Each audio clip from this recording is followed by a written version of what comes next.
Hey everyone, KantoShark Collectibles here. In today's video, I'm just going to show you a couple quick collections that I bought. One of them was from KantoShark. Anyone who knows Jared, active on Instagram. Believe he also has a YouTube. But you can see he does his own branded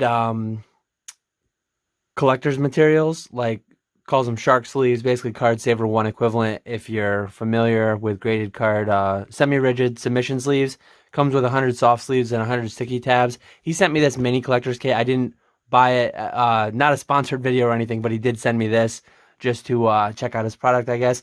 Main thing I bought, and I already did sell a ton of them. This was a few weeks ago this happened, but he had a lot of Team Rocket first edition PSA 10s. Some amount of 9s came in with it, but he had like 100 and something of these that he wanted to move all at once. So he had a bulk price for me. If I remember correctly, let me see if I can find the DM really quick. But yeah, it was a flat price that left a little room for me to make some money and allowed him to just get rid of it, clear it all out at once. So kind of a win-win for both of us. Actually, it was closer to about 157 PSA 10s and 27 PSA 9s. And it worked out to a little over $5,000. So you can do the math on that, figure out roughly what it worked out to.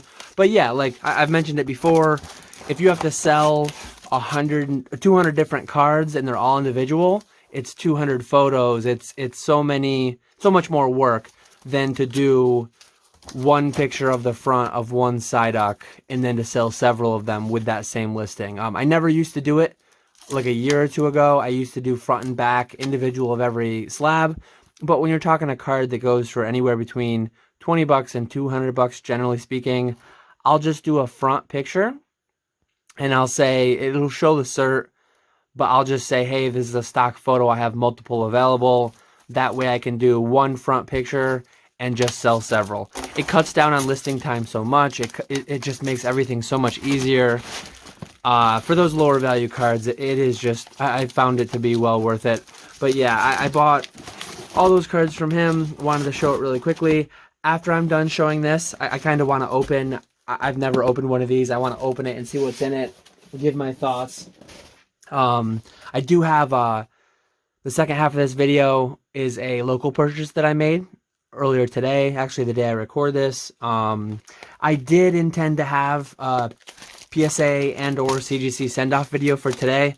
Anyone who watched my videos last week, I did mention that. Apologies. I think I'm going to record actually Wednesday's video after this, so I'll mention it there too, but my week is just going to not work out to where I'm not going to be able to get to that. I'll do that sometime next week. But anyways, let's check these out. Shark sleeves. Again, card saver 1 equivalent, but let's see what the feel is on these. What my first impressions are. Let me grab a random card. This is actually from you'll see this a little bit later. Similar feel to me. I mean, nice and clear. Similar feel, similar look. Definitely a good substitute. Got the branding right there, KantoShark. I've not met him in person yet. I do believe at 6'4", I'm one of the taller people in the hobby. I believe Jared is like 6'7" or something. Let me know in the comments if you've met him. I think he'll tower over me even. One part of the reason I wanted to open this on camera, a little bit funny to include this, I guess, but Zach, Gem Mint Pokemon. I believe he was one of the ones to like pioneer this thought. And these are like an item that you can get at a office supply store, or Target or Walmart, wherever you get like office or school supplies. The idea is that you put this on the card, not on the card, on the sleeve, so that the grader can pull it out easier. I've honestly never been a fan. I've purchased a bunch of collections before of cards where people have these on them, presumably to make it easier for the grader, whatever it may be. My take has always been graders grade 1,000 cards a day. They should know how to get cards in and out of card savers. I've put, I don't even know, 20, 30, 40,000 cards in and out of card savers. It's very easy to do. To me, when I've bought collections with these, I've always been one to just like, I go for the card anyways. I don't really go for this. But yeah, that's Gem Mint Pokemon. I kind of wanted to include it to give a little shout to Gem Mint Pokemon as well. He's done so many great things for the hobby, but the whole sticky tab thing, I guess he's done one bad thing for the hobby, in my opinion. Again, it's not actually a bad thing. Worst case, I ignore them and I just grab the card. I'm assuming PSA graders do that as well. Some PSA graders might actually prefer having the tab. Whatever the case may be, they've Zach made them so mainstream that the KantoShark Collectors kit includes 100 of them. But yeah, you get 100 penny sleeves, 100 card saver 1 equivalents. And yeah, to me, feels like pretty decent quality stuff. I mean, solid quality stuff. Wouldn't be able to tell a difference. Not like you're feeling a lack of quality to card saver ones or penny sleeves. Kanto also does like middlemanning. He did do, I think he does some amount of like PSA submission middlemanning. So yeah, go check him out on his socials. I appreciate you, Jared, for selling me that collection and sending me the free collector's kit to check out. With that, I will cut over to the MetaZoo / Pokemon collection that I bought locally to show you that. So here's the local purchase I mentioned earlier. MetaZoo and Pokemon collection, some graded, some sealed, some raw singles. I'll go through everything really quickly, except for the bulk. I purchased 5-row boxes, and they hold about 7,000 cards each, about 35,000 cards bulk. I think 2 of the rows were MetaZoo, so about 2,000 to 3,000 MetaZoo, and then the remainder Pokemon. Bulk is super low right now. I think it's all non-energy, but I paid about $450 for the bulk, which felt reasonable. It's a little over a cent a card. Generally, I think that's the only time I've ever bought bulk like that, but it'll be interesting to go through there, see if there's any trainers or there's reverse holos, a little bit of everything. Mostly modern. I did see some XY era in there. But anyways, I'll start to go through some stuff here. Get rid of the sealed stuff, not too exciting. But MetaZoo Nightfall spellbooks, 3 of them. Then I didn't even realize I'd never opened one of the theme decks. Let me open one of these all the way. But they come with like the gold strip. People from Pokemon might be familiar with the whole gold strip thing. In Pokemon, gold strips were exciting because they meant shadowless cards. Hard to open it even with the gold, even with the strip. But I didn't realize before that the Nightfall logo, the set logo, is on the theme deck cards. I know it is for the spoiler packs. I'd be interested to see. I'm assuming this card then doesn't come in spoiler packs. But yeah, here's a deck. I don't know if MetaZoo, like in Pokemon. Oh, there's something interesting actually. I don't know what their limit is of same cards in a deck, but there's 6 of that card.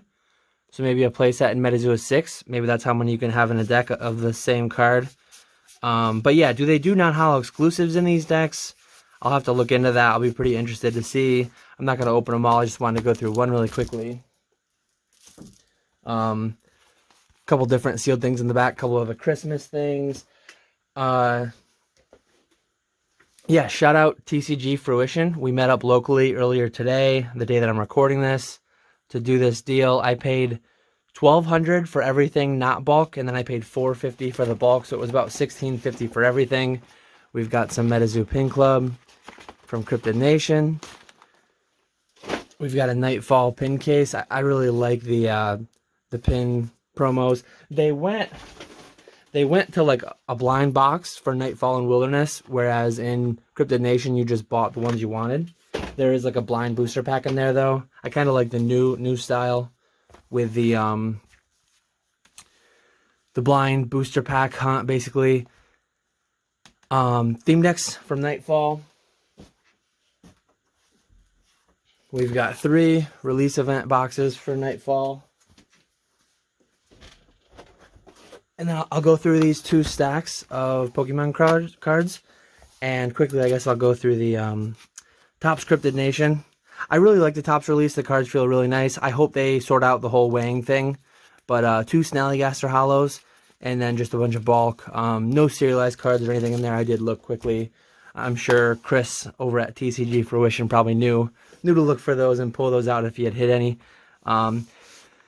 Nothing too crazy in the graded cards. I mean, some PSA 8 and 9, Shadowless, commons and uncommons. Pretty popular species there. I mean, a PSA 9 Shadowless Charmander. I love my boy Charmander.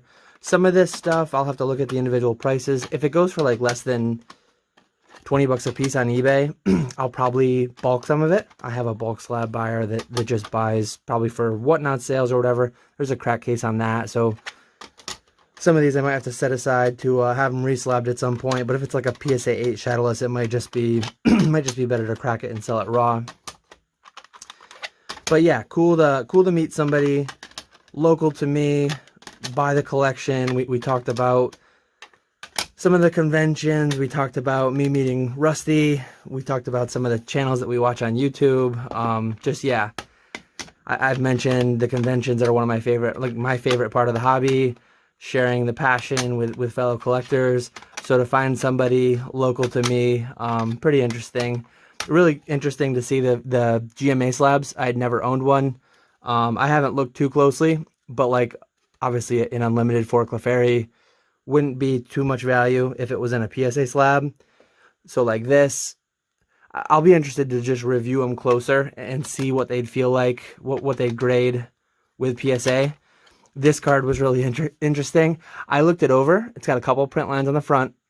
I don't know if I can get in the show. This card just recently sold for like 12 grand in PSA 10 because it's super low pop. And then about a week later, it sold for 6 grand in PSA 10. This card on the back is super clean. Like this feels like a pack fresh card. Couple print lines, couple white dots, so 8 felt fair. But I was looking closer at one of the PSA 10s that sold on eBay, and it had similar white corners. I know I've graded a couple super low pop PSA 10s for WotC, and a lot of the super low pop single digit pop ones are like the 10s that got 10s were just lucky, and a lot of them aren't really deserving. So to see an 8 that's like pretty clean, it's just funny. Like that card's probably $100 or less in PSA 8. PSA 10, it's 5 to 10,000. A little crazy if you ask me, but it is what it is. People like to finish those 10 sets. I'm definitely not going to show the 35,000 bulk, but I will go through. These weren't part of the bulk. These were actually like the bulk of the value, I guess. Not the Nightfall blisters, but the sealed product, and then these MetaZoo singles were probably the bulk of the value. The Pokemon graded cards, not extreme value there, but a little bit too. It wasn't a massive collection, but as I said, I don't buy too much. I've only bought in the past 2 years with the pandemic and all that. I've only bought a couple collections. So anytime I have the chance to buy a collection locally, it's just really cool. A lot of Full Holo stuff, a lot of Nightfall first editions. You'll see some Pin Club promos. I do plan to do some submissions. You're actually seeing this video in the place of what I intended to be a submission video for today. I just had quite the week with eBay sales over the weekend, the whole 1776 sale that I did for the 4th of July weekend. And I'm doing a full inventory this week too on eBay. I'm going to take every item in my store down to the quantity 0. And hopefully by the time you see this video, that's well underway. I have about 1,200 listings right now. Too many times I make a sale, and it either takes me 15 or 20 minutes to find the card. Not that frequently, maybe once every other week. It'll take me 15 minutes to find a card. And then sometimes I find out, oh, I actually sold that back at Collecticon and I forgot to delist it. Or I must have sold it. And weird things happen sometimes when you refund stuff. And if someone buys it and cancels, I probably have a lot of cards in my inventory that like aren't even listed. And then that's not a huge deal because you just never sell it. The worst deal is definitely when you sell a card that you don't actually have. I don't know exactly how those inventory discrepancies have, but over years and years, there's the Pink Club Mothman. Over years and years, when you're selling so many cards, and I haven't done a full inventory in probably 2 years, so well overdue. I'll show just a stack. Maybe I won't. I think they're all like non-holos from Wilderness and Nightfall, but yeah, 2,000 to 3,000 Wilderness and Nightfall. A lot of them are sorted, which will be fairly handy. I might actually sell some of them on TCG Player. Maybe I'll do just Troll and Toad. Who knows? But yeah, that's everything. Again, shout out TCG Fruition. I know he has a YouTube channel. He also has an Instagram. He hasn't posted quite a while on either, I don't think. But yeah, he had his kids with him when we met up for the collection. I think he primarily does Pokemon with them. And that's, he mentioned that he was selling all his MetaZoo. I think he was selling the graded for whatever reason, just to get out of it. But he was selling the MetaZoo to basically get out of MetaZoo entirely. His kids also do Pokemon, and they just didn't really share the MetaZoo experience with him. So he's just sticking with what they enjoy too, that they can share that together. So it was just really cool to see that. Somebody collecting with their kids and sharing that passion with the next generation. Really nice to see. But yeah, go check out. He hasn't posted in a while. Maybe go leave some comments asking when he's going to post another video or do another Instagram post. I know it's tough, though, when you don't do it full time. But yeah, again, really nice meeting you, Chris. And as always, I appreciate everyone watching. Hope you like seeing a couple different random purchases, collection buys the past few weeks. Yeah, that's everything I have for today. I will catch you all later.